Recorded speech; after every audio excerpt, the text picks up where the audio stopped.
that, you can really feel the vibes, can't you? Look at the Yeah, K2. This is really scary actually, and the path goes that way, and there's quite a big drop, so be careful. Yeah, look at that. Wow. yeah. So as it was a full snow moon and Imbolc, Joe and me decided that we'd go out to look for the Owlman again. What we didn't realise was, when we got there was going to be the most massive storm. So being out in the woods in the dark, with the wind howling and the sideways rain, plus the vibes, it was quite an experience.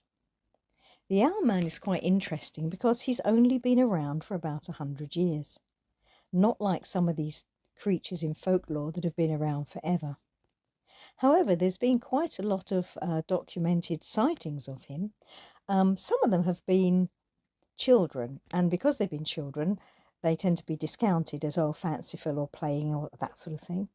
But one person who is a lot more convincing was an American marine biologist, so scientist based, who was walking along the cliff path into the woods when apparently he encountered the Owlman.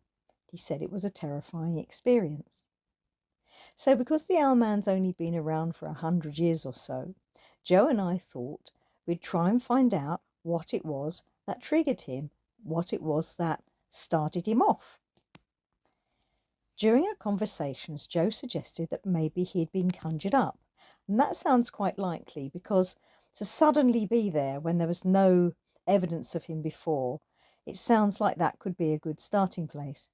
We wondered if there was some kind of covert cult hidden behind the sleepy village scenes of Morn and Smith. Less likely could be a witches' coven. Or I thought maybe some of the fans of Aleister Crowley had maybe done some skullduggery and created him, as they did a lot of that kind of thing down here. But that would have been later on, thinking about it, so not long enough ago for them to have created the Owlman.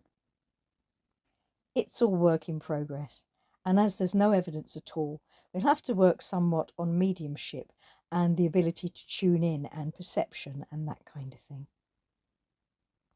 One thing that was interesting last night, after we'd finished the invest, and we'd got back to the car and we were just driving along, and then suddenly both of us at the same time, without each knowing, had an image in our head of how the Owlman would be.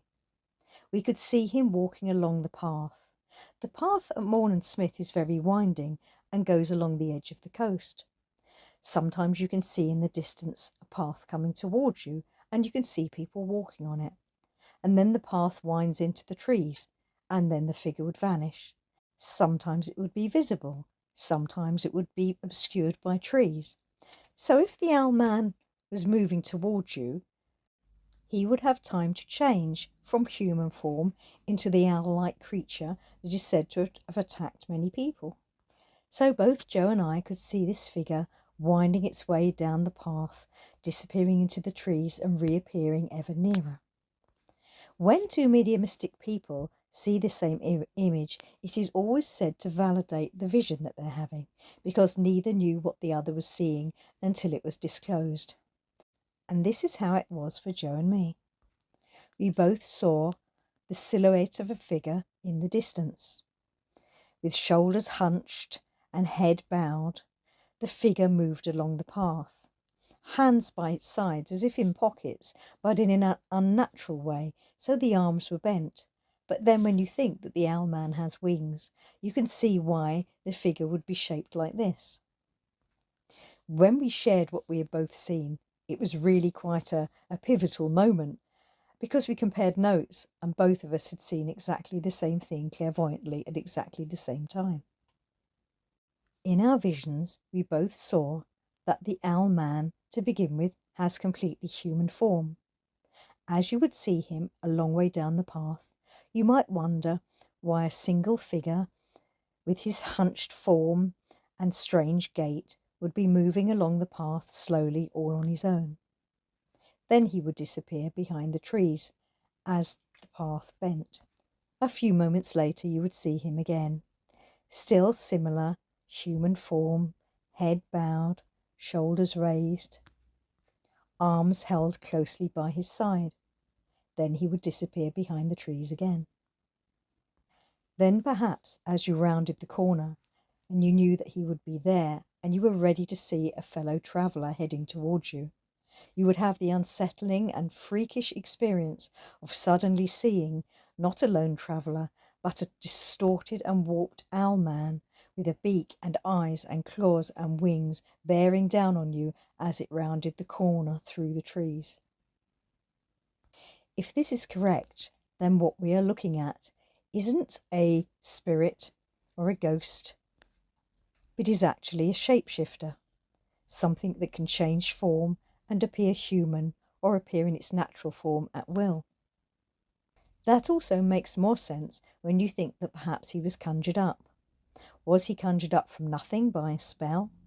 Or was he called through from another dimension?